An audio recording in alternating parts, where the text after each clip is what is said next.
Tom wiped the condensation from his helmet's visor, squinting at the dent in his salvage ship's hull. The repair job would take another 30 minutes at least, and his oxygen gauge showed he shouldn't stay out much longer than that. Deep space maintenance wasn't glamorous work, but it paid the bills. Warning: 28% oxygen remaining, the suit's computer announced in its flat voice. Yeah, I hear you," Tom muttered, adjusting his magnetic boots on the hull.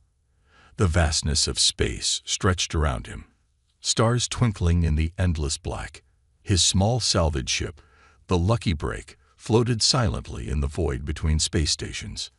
As he reached for his welding tool, something moved in the corner of his vision. Tom froze. Years of space work had taught him that unexpected movement outside your ship usually meant trouble.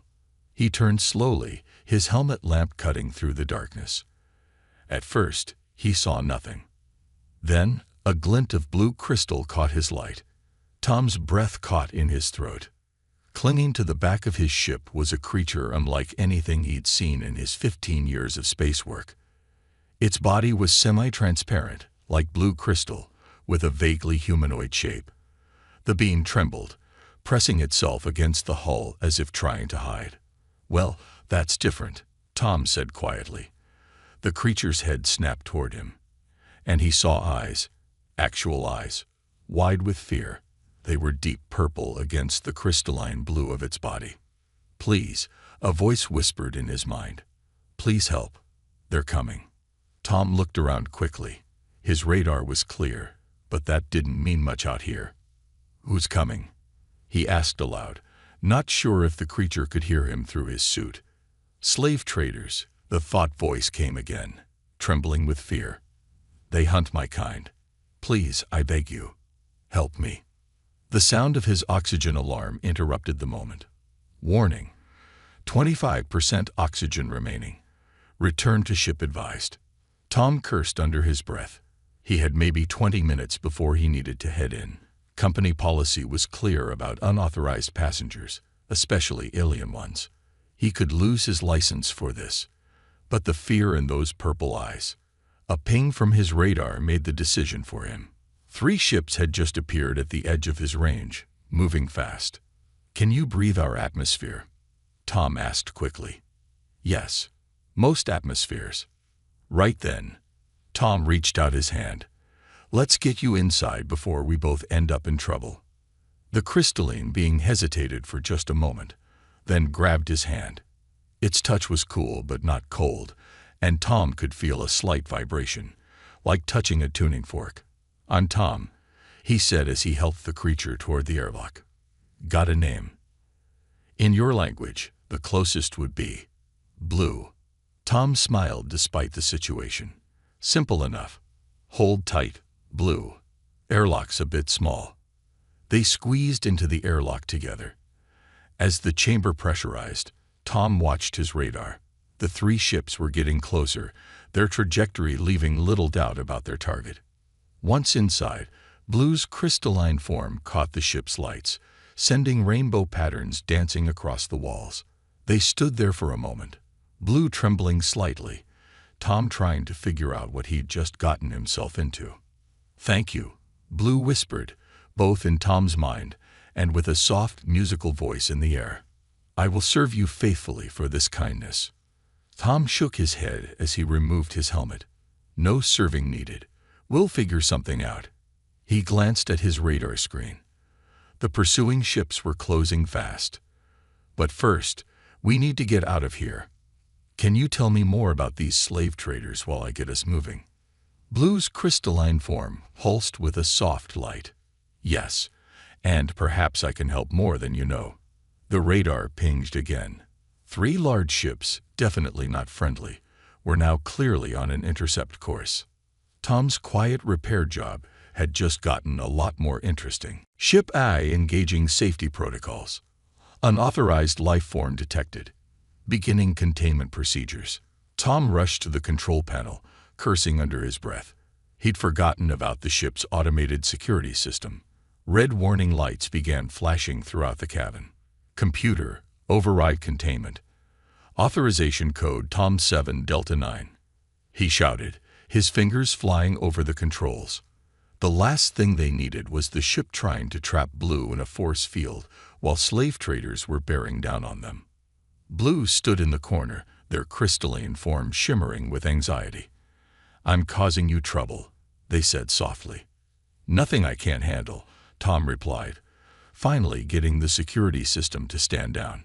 He turned to his unexpected passenger. "But we need to move fast. Those ships are getting closer." The ship's main screen showed 3 large vessels approaching. They were sleek, black, and clearly built for hunting. Tom's salvage ship was made for picking up space junk, not outrunning predators. "I can help," Blue said, stepping forward. Their crystalline body caught the light, sending rainbow patterns dancing across the cabin walls. "My kind can connect with technology. If you allow it, I could interface with your ship's systems." Tom hesitated. Letting an unknown alien link with his ship's computer went against every safety regulation in the book. But those ships were getting closer, and his old salvage vessel wasn't exactly built for speed. "Will it hurt the ship?" he asked. "No, I promise. I can enhance your systems, make them work better than before." Another warning ping from the radar made the decision easier. "Do it," Tom said. Blue stepped toward the main console and placed their crystalline hands on its surface. Immediately, soft blue light began spreading through the ship's control panels. Tom watched in amazement as his usual displays transformed, becoming sharper and more detailed. "This is incredible," he whispered. His ship's normal readings were now overlaid with new information he'd never had access to before. Power systems he didn't even know existed were coming online. "Your ship has much untapped potential," Blue commented, their voice humming with energy. "Human technology is simple, but very sturdy, easy to enhance." The radar pinged again. The slave traders' ships were now close enough to get a good look at them. They were at least 5 times the size of Tom's vessel. "They're charging weapons," Blue said, fear creeping into their voice. Tom grinned. "Maybe so, but they don't know these shipping lanes like I do. Hold tight." He grabbed the controls, feeling something different in the way the ship responded. It was faster now, more agile. Blue's enhancements had turned his clunky salvage ship into something new. Tom aimed for a dense field of space debris ahead. Old satellite parts and abandoned ship fragments that he usually salvaged for parts. This was his territory. He knew every dangerous spinning piece of metal out there. "They're launching some kind of energy net," Blue warned. "Perfect timing," Tom said, diving the ship toward a particularly large chunk of old space station. At the last second, he cut the main engines and fired the maneuvering thrusters, sliding his ship behind the debris just as the energy net deployed. The net hit the space junk instead, sending crackling energy across its surface. The debris exploded into smaller pieces, creating an even denser field of dangerous fragments. "Clever," Blue said admiringly. "You used their own weapon to create more cover." Tom smiled as he weaved through the newly created obstacle course. "Sometimes the best tricks are the simple ones. Keep an eye on their positions for me." "Yes. They're having trouble following us through the debris field. Their ships are too large to maneuver safely at this speed." "Good." Tom's hands stayed steady on the controls. "But they won't give up easily. We need a better plan than just running." Blue's crystalline form pulsed with nervous energy. "I have an idea. But it's dangerous, and you'd have to trust me even more." Tom glanced at the alien who had turned his ordinary day into the craziest adventure of his life. "Well," he said with a slight smile, "I'm already breaking about 50 regulations. Might as well break a few more." Behind them, the slave traders' ships began picking their way through the debris field, their powerful engines pushing aside the smaller pieces of space junk. The chase was far from over. "What's this idea of yours?" Tom asked, keeping his eyes on the debris field ahead. His hands were steady on the controls, but sweat beaded on his forehead as he dodged another piece of spinning metal. Blue's crystalline form glowed brighter. Your ship has maintenance tunnels running through its hull. They're small, too small for most beings to use, but I can flow through them like water. And, Tom prompted, making a sharp turn around a broken satellite. If I spread myself through these tunnels, I can boost your ship's power even more. Turn every part of the hull into an energy conductor. Blue paused, but it means leaving myself completely vulnerable, trusting you entirely. The radar screamed a warning. One of the slave ships had broken through the debris field and was closing fast. We're about to have company, Tom muttered. Do it. Blue's form began to shift, becoming more liquid than crystal. They flowed toward a maintenance hatch like shimmering water, their voice echoing in Tom's mind. Whatever happens, don't stop flying.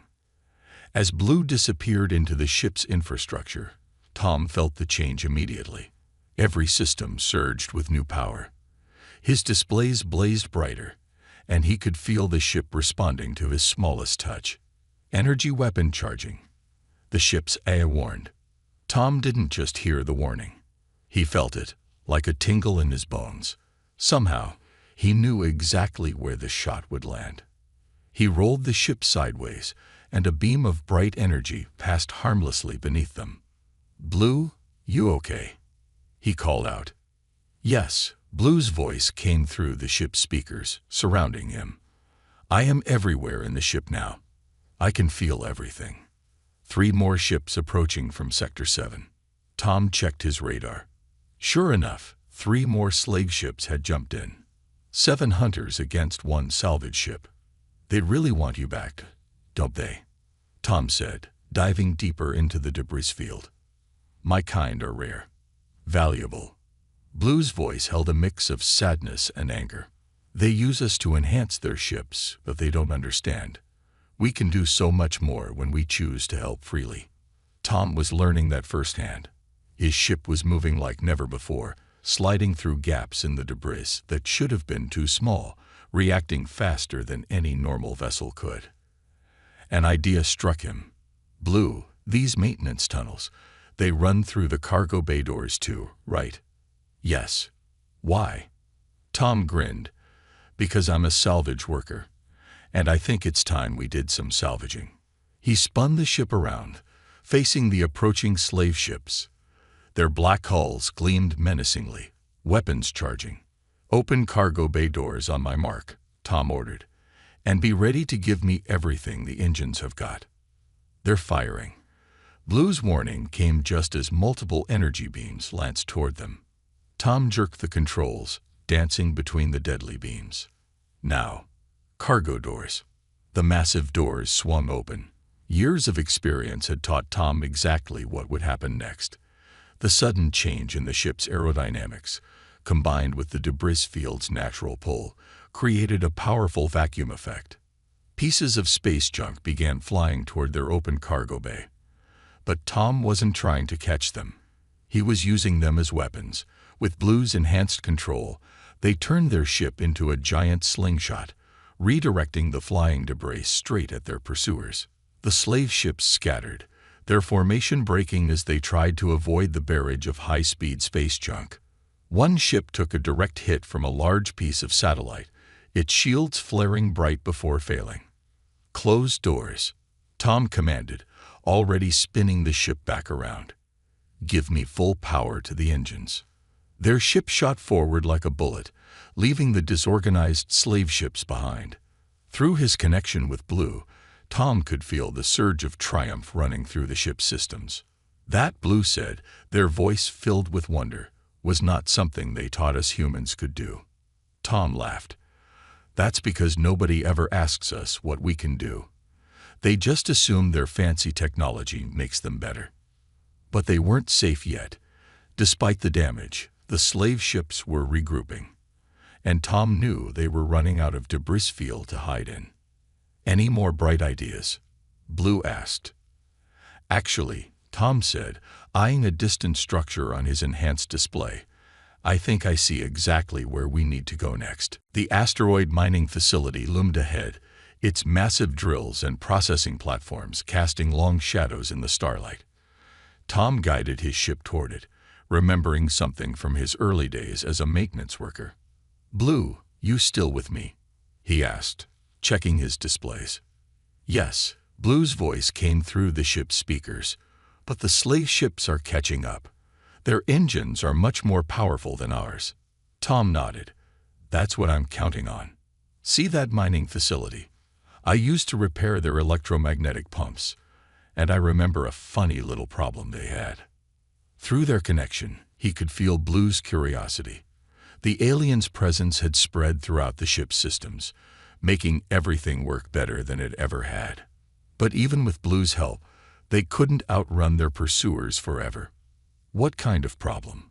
Blue asked.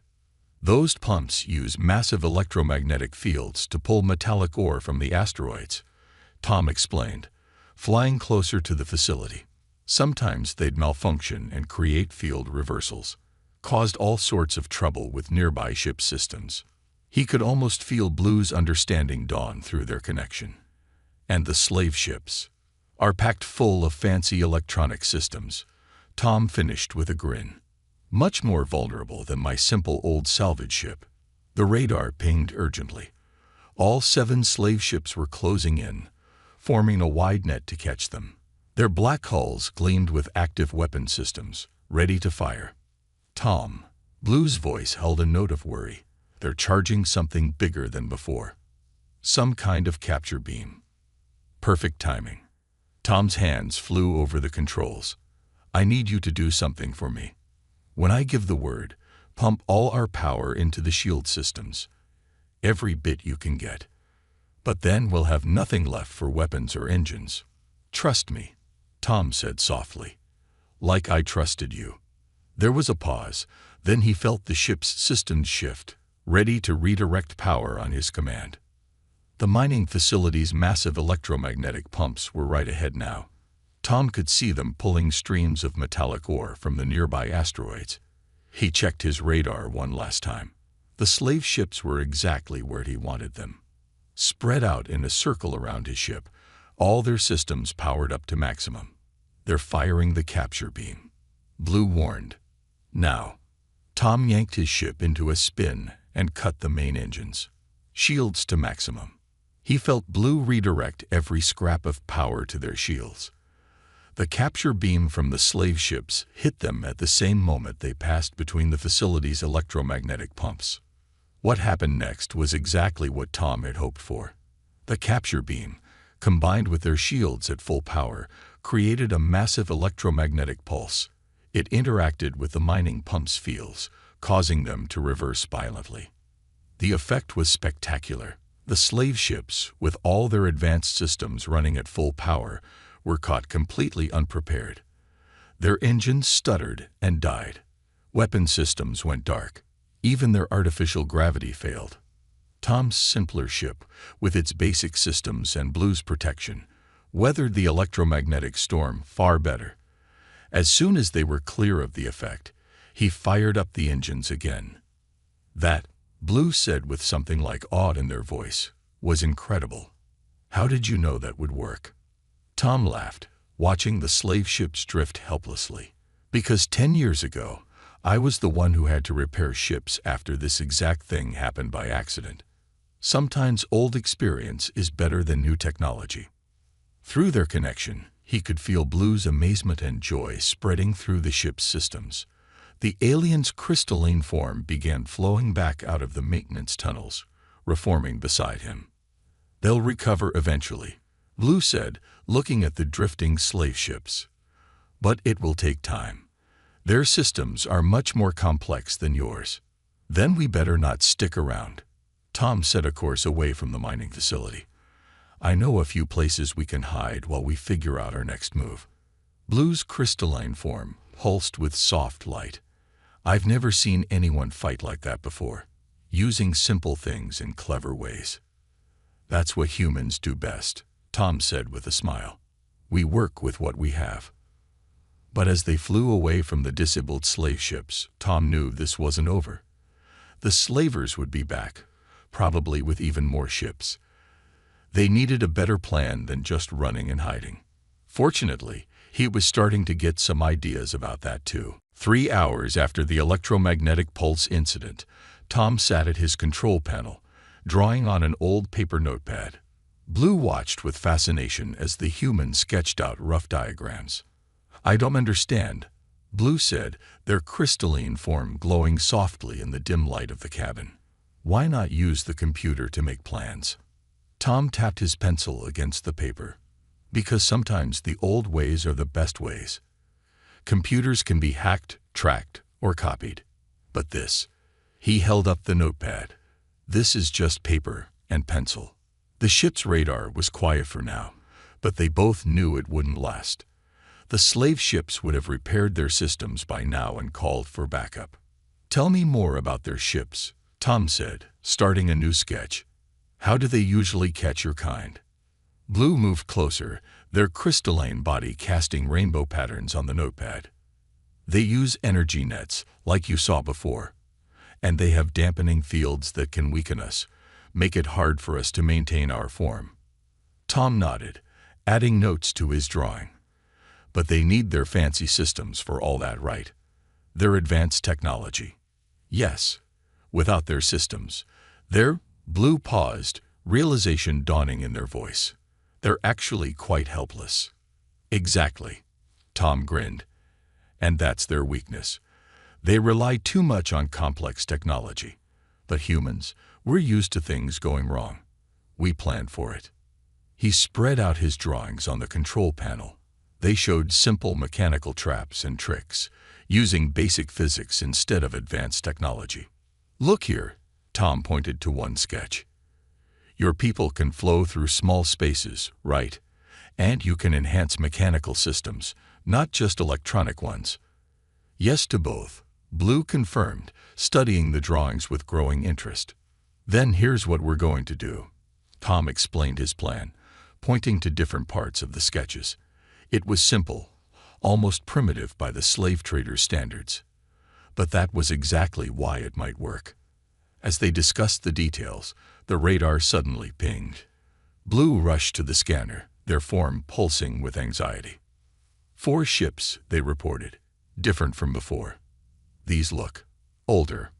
Tom checked the readings and broke into a wide smile. "Those aren't slave ships. Those are human salvage vessels. Must have picked up our distress signal from the mining facility." He opened a communication channel. "This is the lucky break. Anyone out there?" "Tom, that you old space rat." A friendly voice crackled through the speakers. "We picked up some weird readings from the mining facility. You okay out there?" "Getting better by the minute, Jack," Tom replied. "But I could use some help. Got a bit of a situation with some slave traders." There was a pause on the line. When Jack spoke again, his voice was serious. "Slavers, huh? Say no more. We're with you. Nobody runs a slave operation in our shipping lanes." Blue watched in amazement as more signals appeared on the radar. Word was spreading through the human ships in the area. Salvage vessels, maintenance craft, mining ships, all of them ordinary working ships, crewed by ordinary humans. "I don't understand," Blue said softly. "They don't even know me. Why would they help?" Tom smiled. "Because that's another thing about humans. We don't like bullies, and we especially don't like slavers." He turned back to his drawings, adding new elements now that they had more ships to work with. "You know what's better than one simple trick?" he asked Blue. "What?" "A whole bunch of simple tricks, all working together." Tom's eyes sparkled with excitement. "Your slavers think they're so advanced. Wait until they face a fleet of human maintenance workers who are really, really annoyed." Blue's crystalline form brightened with hope. Through their connection with the ship, Tom could feel their growing confidence, ready to show them what happens when they mess with humans. Tom asked, picking up his notepad. "Yes," Blue answered, their voice firm. "I think I'm beginning to understand why they never succeeded in enslaving your people." Tom laughed. "Oh, you haven't seen anything yet. Now let me show you what we humans call improvised engineering." The space around Sector 7 was getting crowded.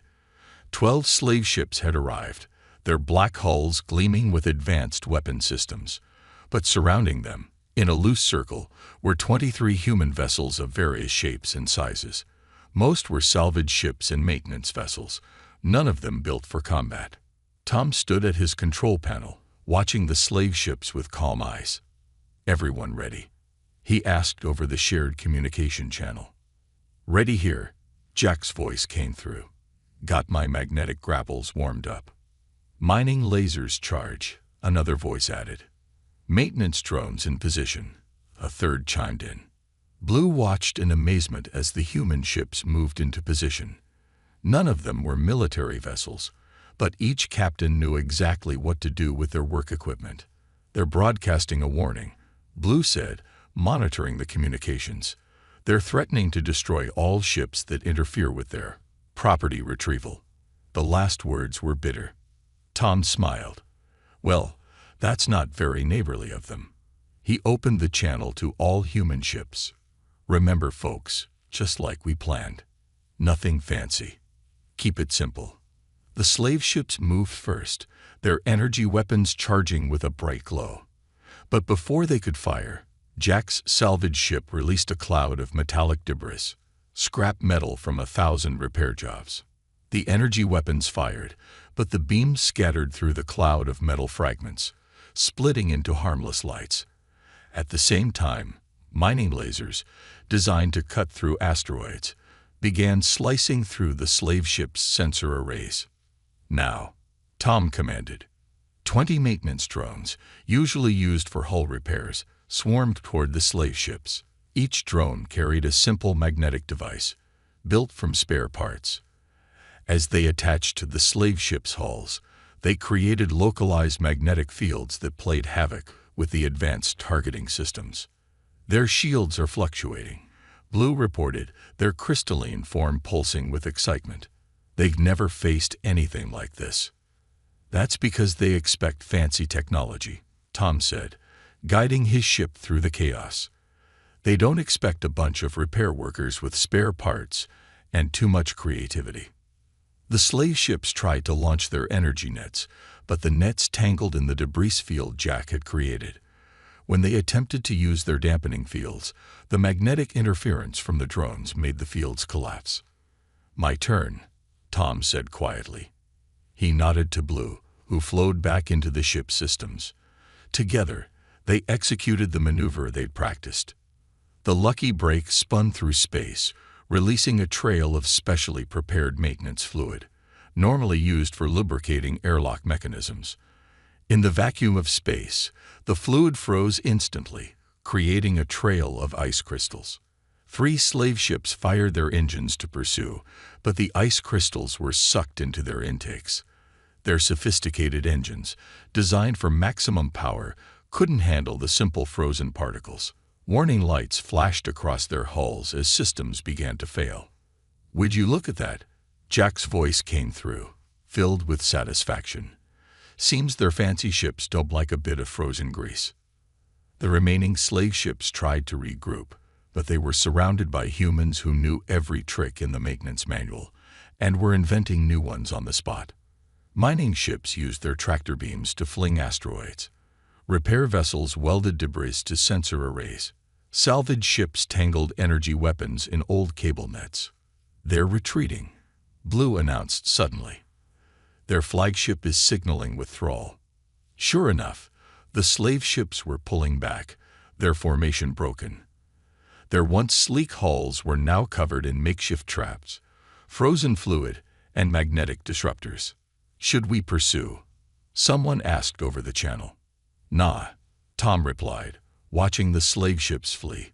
"Let them go, but make sure they remember what happened here." Blue reformed beside Tom, their crystalline body glowing with joy. "I've never seen them defeated like this. Never imagined it was possible." "That's because they forgot something important," Tom said, looking at the gathered human ships. "Fancy technology isn't everything. Sometimes all you need is simple solutions and people willing to help each other." The slave ships disappeared into deep space, leaving behind a scene that would become legend in the shipping lanes. The day when simple human workers and their basic tools had beaten the most advanced slave fleet in the sector. But Tom knew this was more than just a victory. It was the beginning of something new. 1 month after the battle with the slave ships, Tom sat in the Space Traffic Control office of Carter Station, watching as officials reviewed his unusual request. "Let me get this straight," the station administrator said, adjusting her glasses. "You want to register your ship under joint ownership with an alien?" "That's right," Tom replied. Blue stood beside him, their crystalline form drawing curious looks from other people in the office. The administrator tapped her screen. "We've never done anything like this before, but after what happened in Sector 7, she smiled slightly. "Well, let's just say a lot of things are changing." News of the battle had spread quickly through human space. The story of how a group of maintenance workers and their jury-rigged tools had defeated advanced slave ships had captured everyone's imagination. But more importantly, it had changed how humans and Blue's people saw each other. The slave traders have marked this entire sector as extremely hazardous, Blue said, their voice carrying a note of pride. They warned their ships to avoid any contact with human vessels. "Can't handle a little frozen maintenance fluid, eh?" Tom grinned. The administrator tried to hide her smile. "Well, your paperwork seems to be in order," she said, stamping several documents. "Congratulations, you're now the first registered human-alien joint ownership of a salvage vessel in our sector." As they left the office, other workers in the station stopped to wave or nod respectfully. The story of the lucky break had become something of a legend. "I still don't understand why you wanted to make me co-owner," Blue said as they walked toward their ship. "I promised to serve you, but you've never treated me like a servant." Tom stopped walking and turned to face his friend. "That's exactly why. You're not a servant, Blue. You're my partner. We work better together as equals, just like we proved in that battle." Through their time together, they had learned much from each other. Blue had shown Tom how to enhance his ship's systems in ways he never imagined possible. And Tom had taught Blue about human ingenuity, about solving problems with whatever tools were available. Besides, Tom added with a smile, "Who else is going to help me with my new business idea?" They reached the lucky break, now modified with both human and crystalline technology. The ship looked mostly the same from the outside, but inside it was a perfect blend of both their abilities. "3 more of my kind have requested asylum in human space," Blue said as they boarded. "They want to learn how to work with humans as partners." "Good," Tom replied, settling into his pilot's seat. "Because we got 7 repair stations asking if we can teach them how to work with your people. Seems everybody wants to learn how to enhance their systems the right way, through cooperation, not slavery." Blue's form glowed with happiness as they merged partially with the ship's systems, not as a slave, but as a willing partner. Displays came to life, showing their next job, a tricky repair mission that would need both their skills. "You know," Blue said thoughtfully, "when I first grabbed onto your ship and begged for help, I thought I was asking to be saved. I didn't realize I was actually taking the first step toward changing everything." Tom checked their course, smiling at how smoothly the controls responded with Blue's help. "That's the funny thing about helping others. Sometimes you end up making things better for everyone." The lucky break lifted off from Carter Station, its systems humming with a perfect harmony of human and crystalline technology working together. As they headed out into space, other ships called out greetings, both to the human captain and his alien partner. "Ready for another adventure?" Tom asked. Blue's voice came through both the speakers and Tom's mind, full of warmth and friendship. "Always ready, partner. After all, who knows what other impossible things we might do together." The lucky break accelerated into deep space, carrying with it the promise of a future where 2 very different species had found something better than servitude or slavery. They had found true partnership, built on trust, respect, and the simple human belief that helping others was always the right choice. The end.